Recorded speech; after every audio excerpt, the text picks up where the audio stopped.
BJP प्रदेश अध्यक्ष बनने के बाद भूपेंद्र चौधरी आज पहली बार राजधानी लखनऊ पहुंचे हैं, जहां पर उनका भव्य स्वागत किया गया और इस दौरान भूपेंद्र चौधरी ने समाजवादी पार्टी और बसपा पर जमकर निशाना साधा है। ऐसे में सुबसपा इसको लेकर किस तरह देखती है भूपेंद्र चौधरी के प्रदेश अध्यक्ष बनाए जाने को, और जिस तरह से वो सपा बसपा पर निशाना साध रहे हैं उस पर क्या कहेंगे आप? देखिए, वो जिस तरीके से कह रहे हैं वो बहुत अच्छा कह रहे हैं। अगर यह लोग उस तरीके के होते तो आज इस तरह कहने लायक नहीं पैदा किए होते। हम लोग यही बात समझाते रहे कि उत्तर प्रदेश में बहुत बड़ा वोट पिछड़ों का है और पिछड़ों को लामबंद कैसे किया जाता है ये हमें बीजेपी सीखना चाहिए। और माननीय ओम प्रकाश राजभर जी हमेशा से उन तमाम जो अति पिछड़े वर्ग के लोग हैं जिनकी आबादी 39% अकेले है, बीजेपी उनमें नेता तैयार कर रही है और यहाँ नेता बनने नहीं दिया जा रहा। उसी का नतीजा रहा कि माननीय ओम प्रकाश राजभर जी अनवरत इनके बीच में एक आवाज़ देने की कोशिश की, लेकिन ये आवाज़ माननीय अखिलेश यादव जी को पसंद नहीं आई और जिसका नतीजा रहा कि आप उठा कर देखेंगे जिस तरीके का रिजल्ट पूर्वांचल में हमने दिया, पश्चिम में इन्होंने धराशायी हो गए। जो उम्मीद थी कि किसान आंदोलन हुआ है, जाट नाराज है, आज तो जाट खुश हो गया।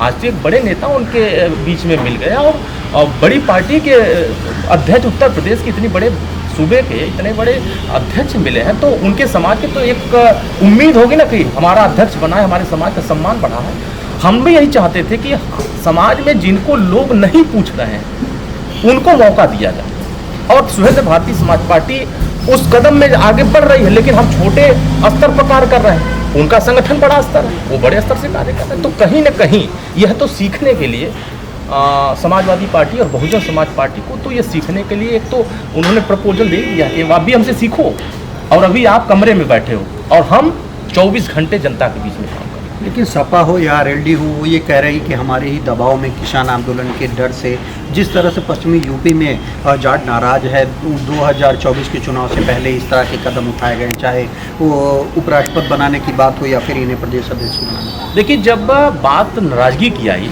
तो किसानों के सम्मान में तो सरकार ने फैसला किया, जो बिल आए थे वो बिल वापस हो गए, किसान जो चाहता था वो हुआ, लेकिन जो नाराजगी थी वो वोट में तब्दील नहीं हुई। और ये सिर्फ दिखाने के लिए चर्चा टीवी अखबार में, और ये सिर्फ एक प्रोपेगेंडा था, जबकि वास्तविक पूरे किसान बड़ी मजबूती से अगर नहीं सरकार के साथ खड़े होते तो इतनी बड़ी संख्या में पश्चिम जीत भाजपा की नहीं होती। और जो उम्मीद आरएलडी से थी, मुझे लगता है कि आरएलडी अपने गढ़ में समाजवादी पार्टी को नहीं जीतने दी, क्योंकि आरएलडी के पास वोट नहीं है।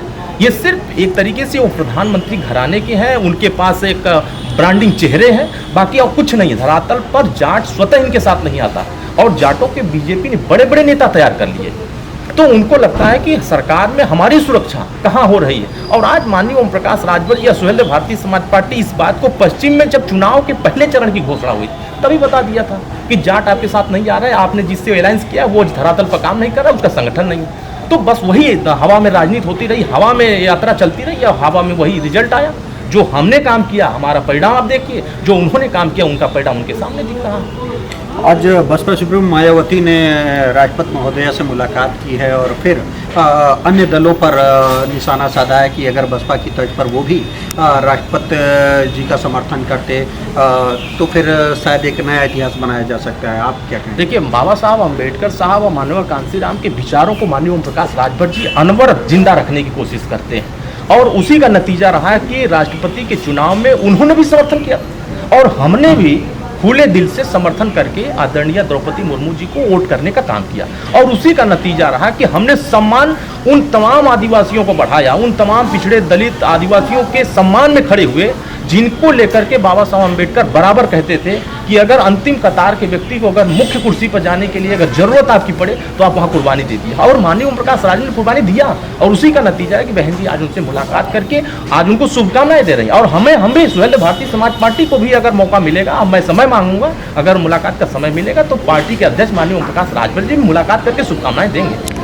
लेकिन जिस तरह से सपा ने विरोध किया या विपक्ष का समर्थन किया, उसको लेकर क्या कहना? देखिए, विपक्ष के लोग सुधर बिखरे हुए हैं। विपक्ष के लोग जिस तरीके से काम कर रहे हैं वो खुद नहीं चाहते हैं विपक्ष एक रहे। और माननीय अखिलेश यादव जी जिस तरीके की बात कर रहे हैं, आप एक को तो जोड़ नहीं पा रहे हैं। आप न तो चाचा को जोड़ पाए, न माननीय ओम प्रकाश राजभर जी को जोड़ पाए, न मौर्य जी को जोड़ा, आपके साथ जो थे आप तो उनको रोक नहीं पाए, अपने पास अपने साथ खड़ा नहीं कर पाए, और दूसरे का जिम्मा उठा रहे हैं कि हम उनको ले लेंगे उनको ले लेंगे। देखिए उत्तर प्रदेश या देश में क्या होगा क्या नहीं होगा, लेकिन जो मैं देख रहा हूँ सुहेल ने भारतीय समाज पार्टी जिस तरीके से सस्ता अभियान चला रही है, जिस तरह हम अपने कार्यक्रम चला रहे हैं, जो सावधान यात्रा मैं निकाल के ले जा रहा हूँ, उत्तर प्रदेश से पटना तक यात्रा चलेगी। इससे स्पष्ट हो जाएगा कि उत्तर प्रदेश के आगामी लोकसभा में जिधर हम जाएंगे दिशा उधर बदलेगी।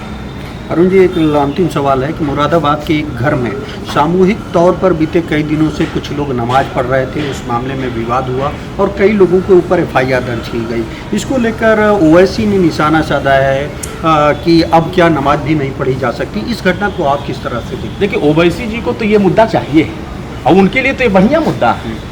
वो शिक्षा पर बात नहीं करेंगे, सामाजिक न्याय समिति पर बात नहीं करेंगे, वो जातिवाद जनगणना पर बात नहीं करेंगे, एक समान अनिवार्य फिर शिक्षा पर बात नहीं करेंगे, और उत्तर प्रदेश में जो प्राइमरी स्तर पर दरी पर बैठ करके आज भी गरीब के बच्चे पढ़ते हैं, उनको बेहतर टेबल बेंच की व्यवस्था न मिले, इस पर वो बात नहीं कर सकते। उनको चाहिए धर्म, और धर्म के चश्मे से हमेशा ओवैसी देखते रहते हैं, और वो चाहते हैं इसी से मुसलमान हमारे साथ आए। मुसलमान ऐसे नहीं आएगा। आज़ादी से पहले 38% हिस्सेदारियों में था, नौकरियों में हिस्सेदारी थी, लेकिन आज 1% नहीं। उसकी जिम्मेदारी खुद है। आप स्वतः उत्तर प्रदेश में चुनाव लड़ने आए, आपने जिसको जिताने हराने आए थे, आप उसी को जिता के आ गए। तो कहीं ना कहीं आप एक तरीके से पूरे उत्तर प्रदेश के मुसलमानों के हिमायती नहीं बन रहे हैं, आप उनको अंधकार में ले जाने का एक रास्ता बराबर देते रहते हैं कि आप अंधकार। माननीय ओम प्रकाश राजभर जी उनके शिक्षा की बात करते हैं, उनके रोजगार की बात करते हैं, उनकी नौकरी की बात करते हैं, उनकी बेहतरी की बात करते हैं, और ये बस नमाज नहीं हो रहा है, हिंदू मुसलमान नहीं हो रहा है, मंदिर मस्जिद नहीं, तो बराबर इनका ध्यान अपने मजहब पर रहता है, अपने धर्म पर रहता है, और उसी की लड़ाई ये लड़ते हैं, जिसका नतीजा रहा है कि उत्तर प्रदेश में जमानत तक नहीं बच पाई। और वो आज लंबे समय पर आप देखिएगा, जैसे लोकसभा चुनाव आएगा, बार बार ये मजहब धर्म की बात ओवैसी करेंगे। आपको क्या लगता है कि क्या ये सही है कि किसी मस्जिद के बगैर किसी घर में सामूहिक रूप से नमाज पढ़ी जाए? देखिए क्या है कि ये जांच का विषय है। सरकार जिस तरीके से मुकदमा पंजीकृत की है, जांच होगा, जो दोषी पाए जाएंगे उनके खिलाफ सरकार एक्शन जरूर लेगी, और सरकार एक्शन ले रही है। ऐसा नहीं है कि एक्शन नहीं हो रहा, बहुत बड़े पैमाने पर एक्शन हो रहा है। आपने देखिए भाई माल में मामला हुआ था, एक्शन हुआ। वैसे ही जहाँ जहाँ धार्मिक उन्माद फैला करके इस उत्तर प्रदेश में नफरत फैलाने की कोशिश की जाएगी, वहाँ कार्रवाई सरकार जिस तरीके से कर रही है वो एक तरीके से सार्थक कदम उठा रही है। और ऐसा कार्रवाई पहले नहीं हुई, ये भी तो समाजवादी चाहती थी। अभी देखिए तिरंगा यात्रा में क्या हुआ, अखिलेश यादव इतने बड़े जिम्मेदार नेता कह रहे हैं कि दंगा हो जाएगा, नफरत हो जाएगा, गुंडई बढ़ जाएगी। और मैं तो देख रहा हूँ कि पूरे उत्तर प्रदेश में जितने गुंडे थे, अपराधी थे, जितने वसूली करने वाले थे, आज कहाँ है? आज कहीं नजर नहीं आ रहा है। तो वास्तविकता जो कार्रवाई करने की एक दिशा होना चाहिए, वो इस सरकार में दिशा हो रहा है, ये दिख रहा है। और ऐसे लोग देखिए जल्द आप बेनकाब होंगे कि वो कहाँ से संरक्षित हो रहे हैं, वो कहीं न कहीं समाजवादी पार्टी के इर्द गिर्द ही घूमते हुए नजर आएंगे।